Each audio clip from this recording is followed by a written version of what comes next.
When I was a young man, growing up in New York City, I refused to pledge allegiance to the flag. Of course, I was sent to the principal's office, and he asked me, "Why don't you want to pledge allegiance? Everybody does." I said, "Everybody once believed the earth was flat, but that doesn't make it so."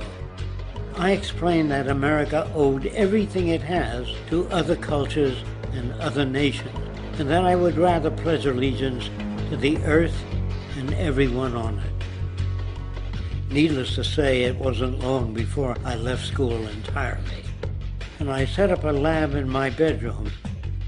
There I began to learn about science and nature. I realized then that the universe is governed by laws, and that the human being, along with society itself, was not exempt from these laws. Then came the crash of 1929, which began what we now call the Great Depression.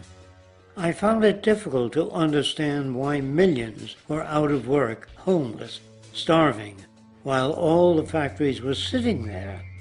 The resources were unchanged. It was then that I realized that the rules of the economic game were inherently invalid.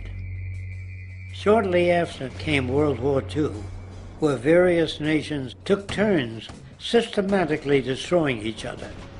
I later calculated that all the destruction and wasted resources spent on that war could have easily provided for every human need on the planet. Since that time, I have watched humanity set the stage for its own extinction. I have watched as the precious finite resources are perpetually wasted and destroyed in the name of profit and free markets. I have watched the social values of society be reduced into a base artificiality of materialism and mindless consumption. And I have watched as the monetary powers control the political structure of supposedly free societies. I'm 94 years old now, and I'm afraid my disposition is the same as it was 75 years ago. This shit's got to go.